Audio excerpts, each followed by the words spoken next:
श्री प्रल्हाद रामानंदामृत ग्रंथ अध्याय 18 भावदर्शन 6.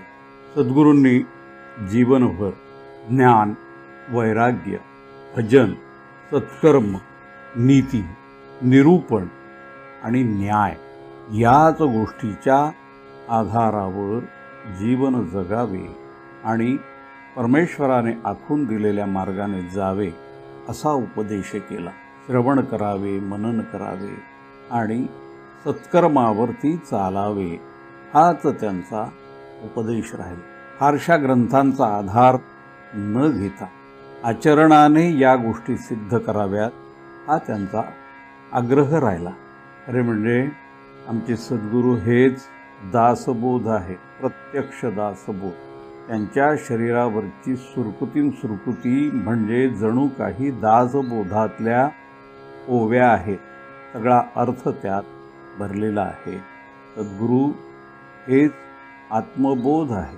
त्यांच्या डोळ्यातून, त्यांच्या हालचालीतून, त्यांच्या बोलण्यातून, मधाळ असे त्यांचे शब्द जे यायचे त्यातून आम्हाला जो बोध होत असेल तर तो आत्मबोधच आहे.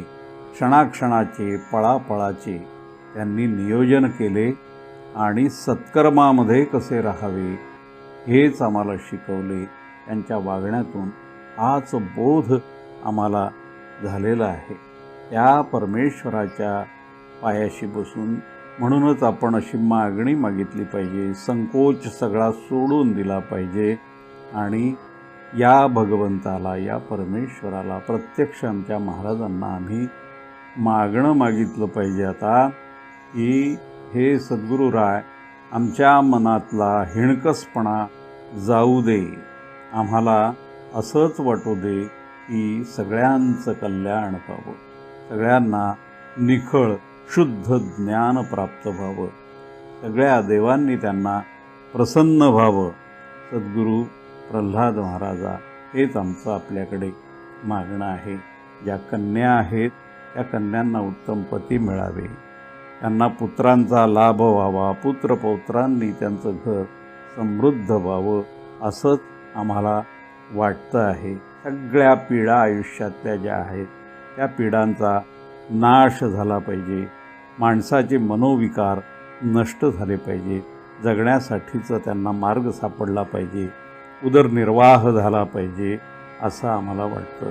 त्यांची धर्मनिष्ठा मात्र स्थिर राहावी. त्यांना कुठल्याही व्यसनांची बाधा होता कामा नये.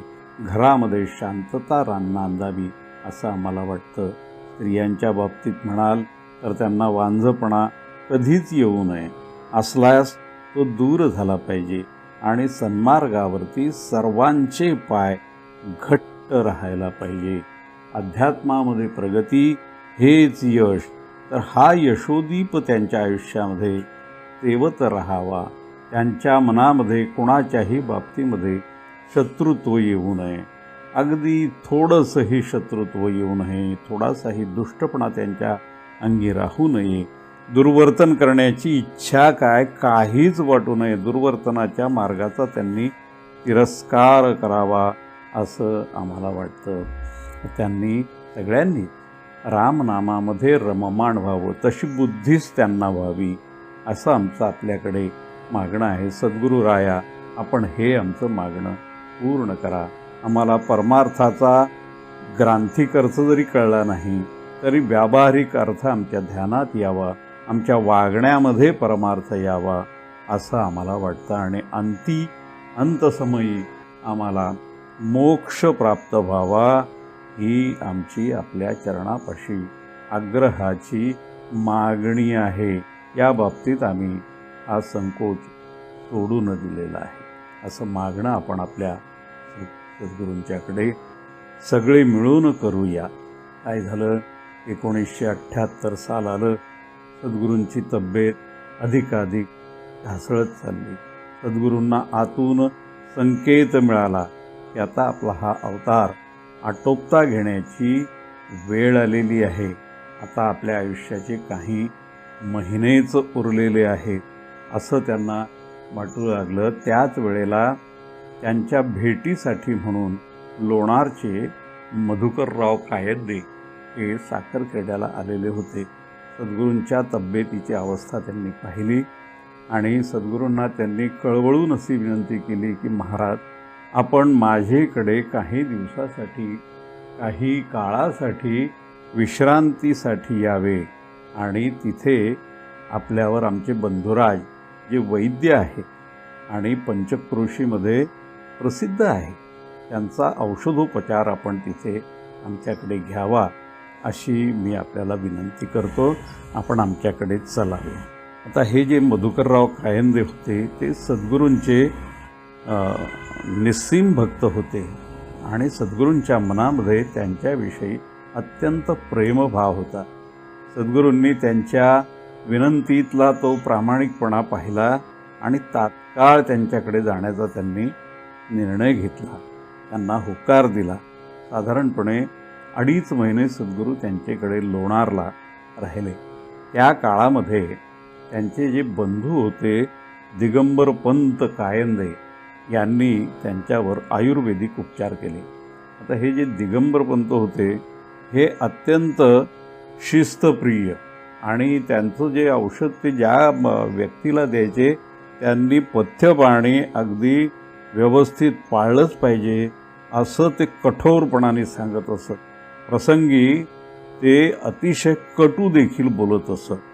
अगदी स्पष्टवक्तेपणा हा जो गुण आहे तो त्यांचा स्वभावाचा अविभाज्य भाग होता आणि त्यातून ते कोणालाही सोडत नसत. कारण स्पष्टवक्तेपणा हा काही वेळेला दोष जरी वाचला तरी उपचारांच्या दृष्टीने आवश्यक आहे असं त्यांचं मत होतं. सद्गुरूंनाही ते अतिशय कडक अशा सूचना देत. ते असं म्हणत, हे बघा महाराज, आपले जे शिष्य आहेत ना ते आपल्याला आग्रह करतील, एवढं घ्या, त्याला काही होत नाही, थोडंसं खा, जिभेला ठेवा, जरा चाटून पहा, अशी चव घ्या, हे असं यात पडायचं नाही, या आग्रहाला बळी पडायचं नाही, असा भिडस्तपणा ठेवायचा नाही. जे दिलं ते मुकाट्याने खाल्लं हे तुम्ही आयुष्यभर केलेलं आहे, आता करायचं नाही. कुपथ्य ज्या गोष्टीचे असेल ते कुपथ्य आपण मुळी देखील करायचं नाही, असं इतकं स्पष्टपणाने महाराजांना सांगणारा हा मनुष्य मनाने अतिशय निर्मळ आहे हे महाराजांच्या लक्षात तेव्हाच आलेलं होतं. पाहता क्षणीच लक्षात आलं की ह्या ज्या सूचना आहेत ह्या अत्यंत प्रेमापोटी केलेल्या आहेत, आपुलकीने केलेल्या आहेत. महाराजांना हा माणूस कळला. त्यामुळे महाराज काय करायचे, त्यांना वाकून नमस्कार करण्याचा प्रयत्न करायचे. तेव्हा त्यांचा हात हाती घेऊन कुणापुढेही कधीही न झुकणारे हे दिगंबर पंत कायंदे महाराजांना मात्र नमस्कार करायचे. ही त्यांची कृती पाहून आजूबाजूच्या मंडळींना मोठं आश्चर्य वाटायचं की अरे, हा माणूस कुणापुढेही झुकत नाही पण इथे मात्र हा नमस्कार करतो. हे त्यांचे नमस्कार आणि प्रतिनमस्कार ही अतिशय प्रेमाची आणि निर्मळपणाची जी खूण आहे ती आपण लक्षात घेतली पाहिजे की महाराज देखील निर्मळपणा जिथे कुठे असेल, दिव्यत्व जिथे कुठे असेल तिथे त्यांचा नमस्कार असतोच असतो. तेव्हा असे हे दिगंबर पंत ज्यांना ढोंगेपणा बिलकुल आवडत नसे. त्यांची एक तर गोष्ट अशी आहे, वैशिष्ट्यपूर्ण आहे ती, की जे गोरगरीब लोक जे आहे ज्यांच्याकडे औषध घ्यायला खरोखर पैसा नाही, रस्त्यावरती जे भिकाऱ्याप्रमाणे फिरतात त्यांना ते मोफत उपचार करायचे. औषध प्रसंगी त्यांना दूध वगैरे घेण्यासाठी स्वतःच्या खिशातून पैसे देणं असे सुद्धा प्रकार ते करायचे. त्यांच्या अंगी असणारं हे ईशत्व महाराजांनी ताडलं आणि ते त्यांच्या सूचनाबर अगदी त्याच पद्धतीने इथे वागले. आता इथे महाराज असताना एक शेतकरी लाकडाच्या त्या अडावा करून तो घेऊन आला आणि त्याची अशी इच्छा होती की महाराजांनी ह्या अडावा वापराव्या. महाराजांनी त्यांची ती इच्छा पूर्ण केली आणि आपल्या वापरत्या ज्या खडावा होत्या त्या मधुकरराव कायंदे जे त्यांचे अतिशय हृदयस्थ असे शिष्य होते त्यांना त्यांनी पूजेसाठी म्हणून प्रसाद म्हणून त्या पादुका त्यांच्या घरी ठेवला. इथे महाराज 2.5 महिने होते. या 2.5 महिन्याच्या कालावधीमध्ये तिथे एक अत्यंत महत्त्वाची घटना घडली. ती अशी घटना आहे की आता संस्थांचा जो कारभार आहे तो मार्गी लावायला पाहिजे असा विचार त्यांच्या मनामध्ये चाललेलाच होता. तो विचार त्यांनी मधुकरराव कायंदे यांना बोलून दाखवला आणि मग त्या संबंधीची चर्चा सुरू झाली. मग यज्ञेश्वर काकांना तिथे बोलावण्यात आलं आणि यज्ञेश्वर काकांशी मग महाराजांनी ही चर्चा केली. मग पुढची सगळी योजना तयार करायच्या दृष्टीने लगेचच त्यांनी काही लोकांना पाचारण केलं. त्यामध्ये मग सुधाकरराव हिरडे होते.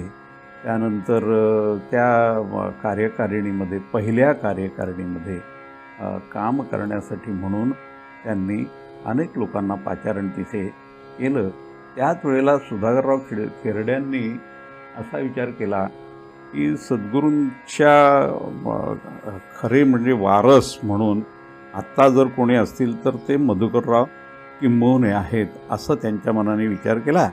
आणि मग ते मधुकरराव किंबहुन्यांना घेऊन लोणारला यांच्याकडे आले मधुकरराव कायंदे यांच्याकडे. आणि त्यांना पाहिल्याबरोबर महाराजांना मोठं आश्चर्य वाटलं की हा इथे कशा करता आलेला आहे.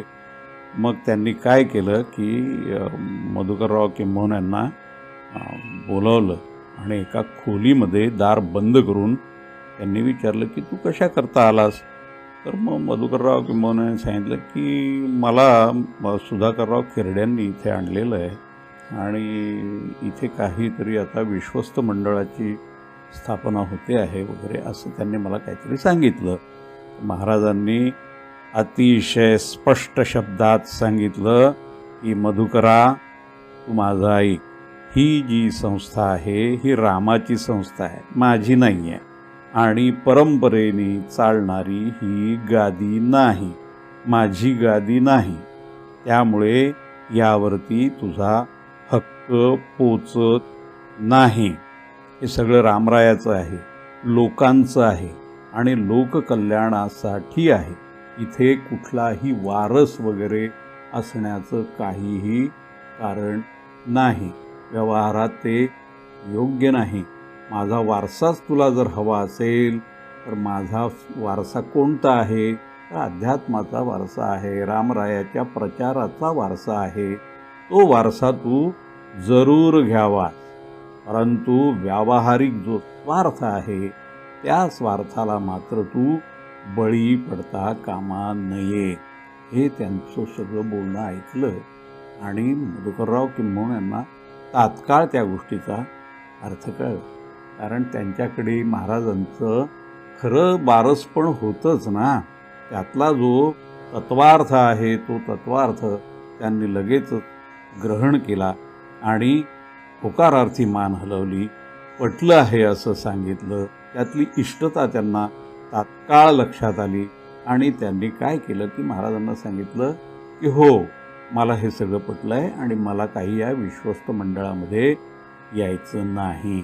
आणि तेच स्वतः विश्वस्त मंडळाची यादी करून घेण्यासाठी म्हणून इथे बसले, लेखनिकाचं काम केलं.